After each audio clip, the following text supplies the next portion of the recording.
My name is Joy Harrington. I am your host. Welcome to the show.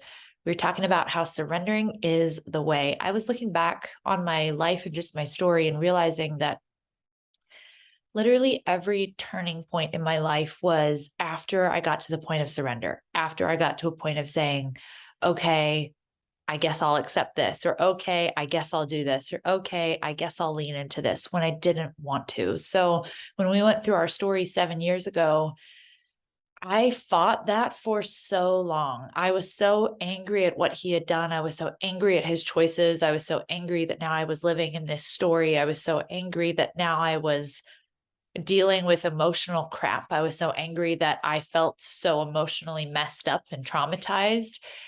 And I sat in that for a good probably 9 months. And it was after 9 months that I finally surrendered. I said, okay, I didn't choose this, but I will accept that this is where I'm at. And as soon as I did that, it's like identifying your spot on the map. You can't go somewhere, you can't get to where you want to go if you don't even know where you are on the map. And before, when I fought it so hard, it's like I was saying, no, I don't really actually want to be here on the map. I want to be over here. But I wasn't over there. I couldn't actually change where I was, but I kept wanting to tell myself that I wanted something different. And it was like, hey, babe, doesn't matter. If you want something different, this is actually where you're at. And the sooner you can acknowledge where you're actually at, the sooner you can actually get to somewhere different. And it was finally this point of true surrender and saying, I can accept this and I will choose to work with this, even though it's not what I want. And that happened again when I went through network marketing and decided to change into my business, right? It felt like, oh my gosh, what have I been doing all these last years? Have I been screwing up? You know what? I'm going to surrender, say this is where I'm at. I'm going to move forward. It felt like it again when we hired our marriage coach and decided to work on things, even though I was getting frustrated and I was getting to a point where I wasn't sure if I wanted to keep putting in the work. And it was like, okay, I'm going to surrender. And then it was surrendering again to having a baby. It was surrendering to getting pregnant a year ago. That was probably one of my biggest trust falls for me personally, since we had gone through our marriage story. Yes, it was surrender to go all in with him and build something new when we had our final rock bottom in early 2021.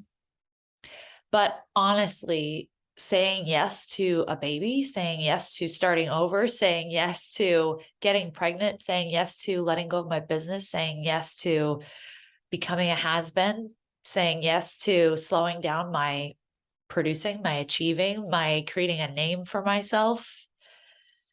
Whew, that was probably my biggest surrender because man, did that trigger every single wound that wanted to say that I wasn't important or I wasn't seen or I wasn't special or I didn't have anything to offer because I knew I was going to enter into a season that would look that way. And it was a beautiful season to actually begin to look for evidence for the opposite, right? To heal that story, to change that narrative. And now I'm sitting at the end of this year having to had surrender again when Sterling passed and realizing God called me to have this baby and now he's not here and I'm leaving this season, I'm leaving this year without him. And it's been this constant surrender the last few months of, okay, I can accept this. Okay, I can walk this road. Okay, I didn't want this, but this is where I'm at and this is how I'm going to walk this out. And actually in 2023, so our lease is up in this house. We lease this house and we have a house that we own about 35 minutes away. It's an investment property that we've been putting on Airbnb. And our lease is up in this house in January and landlord did not want to renew, did not want to sell, anything like that. So we're moving out literally like the first week of January and we're going into our investment property for the month of January. And then in February and March, that property is rented out. So we have to leave. And Peter would like for us to travel. He would like for us to go somewhere. He would like for us to have some fun. So we're going to pull the kids out of school and we're going to go somewhere, but we haven't decided where. We don't know if we're just going for February or if we're going to go for February and March. And then we're planning on coming back, staying in our house for maybe April, May, and then leaving for the summer again. And then when we come back after the summer, we're hoping to buy a second place, but not for sure on that yet. So I'm literally entering this year not having a home and not having a stable place to call mine and not knowing where we're going to go, not knowing where we're going to end up. We haven't decided where we're going for the summer, next summer. We're also open to getting pregnant right now. So who knows if we're going to be getting pregnant, if we're going to be having a baby. And again, it's this lesson of surrender and open hands and not needing to know the plan, not needing to know the way, knowing that I can just trust and let go and embrace the adventure and create stability and safety and security within myself, without a house, right? All of that. And actually, I was really proud of myself because I'm far less triggered and I'm far more trusting doing it this time than I was last time. And when I say last time, I mean, we've had this situation before. Before we got this house that we're living in currently, we were living in another one. Our lease was up and same situation. Landlord didn't want to sell, didn't want to buy, or wasn't selling to us, didn't want to renew. And our lease was coming to the end and we could not find a place. We had walked through house after house after house and could not find a place that was going to work for our family, for the location we wanted, all of that. And I had a pattern in our relationship for years, which was I would jump in and be like, well, this is what we're doing. This is what the plan is. And I would just take over and make things happen, right? I'd find the house, we could walk through it. And then I would say yes, this is the house. This is what I want. This is what we're going to do. And then Peter would typically go along with it, right? Or he would give me insight, we would decide on it together and then he would go along with it, whatever. When we were going through that situation, we were also working with our marriage coach and he was like, hey, this is your opportunity to change this pattern because as much as you are good at this, you've told me you don't want this anymore. You want him to lead. You want him to make the decisions. You want him to step up and be the man in your family that's leading your family, making the decisions. He's like, so that's going to require that you step back. That's going to require that you not take over. That's going to require that you do something different this time. And I had to sit there and not take over and not nag and not complain and not be a bee to him, right? Or do anything other than I couldn't pull away. I couldn't give the cold shoulder, right? I had to fight myself so hard on all of these tendencies that were coming up in me as our lease ended at that last house and we did not have a house. Literally our lease was ending. We didn't have movers. We didn't have a house. And I was like, oh my God, what are we going to do? Because as a mom, I'm like, we have to have a house. There's no way I'm not going to have a house for my kids. And that lease ended and he ended up getting movers that threw everything into storage. We went into an Airbnb for 2 weeks. And then he was like, you know what? I want us to leave town and go to Tahoe. And I was like, what? So now we're leaving the state and we're going to leave and who knows when we're coming back and if we have a house. And we left, went to Tahoe. And as we were driving there, he locked in this house. And it wasn't going to be ready till we were wanting to come back anyways. So we got to go spend 6 weeks in Tahoe and then we got to come back to this house. We got this house and the timing worked out perfectly. And it worked out better than if I would have jumped in and taken over in the beginning because we would never have gotten this house and we would never have been able to go to Tahoe for 6 weeks too. Because if we had locked in a house already, we wouldn't have been able to afford leaving town and paying for 2 places and all of that.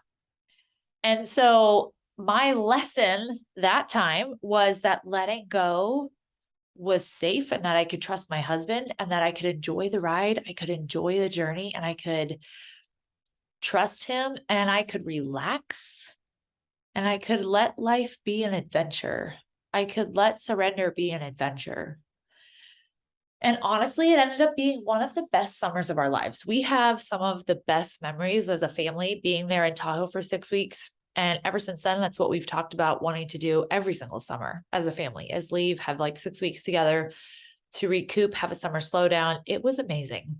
And so because of that, I'm able to go into this year in 2023 and the plan that we have or don't have, letting go and trusting and calm and knowing it's going to work out and it's going to be fun because I now have past evidence that shows me that it was and that it was okay.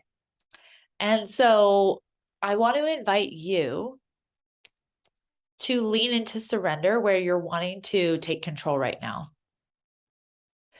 What is killing you that you're like, oh, I just want to, like, I'm going to take this over. I'm going to do this. I'm going to make this happen.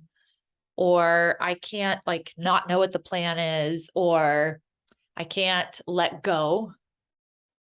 Like, what is that thing for you that's coming up that's not allowing you to let go? It's not allowing you to say yes to the big scary thing that you know that you're being asked to do. It's causing you to go back into your pattern of taking over when you actually don't want to, you want your husband to. Uh, just think about that. Sit with that and ask yourself, what would it look like to surrender? And what would it look like in 2023? What would my year in 2023 involve? What would it entail if I really surrendered to what I know I'm being asked to do? What would it look like if I chose to trust instead of have my need to control? What would I do? Who would I be? How would I live? What would change? How would I feel?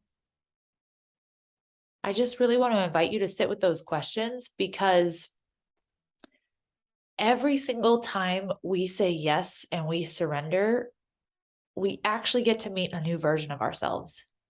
We actually get one step closer to being who we want to be, to living how we want to be, to feeling more freedom within ourselves, because taking control and having control over everything is not freedom.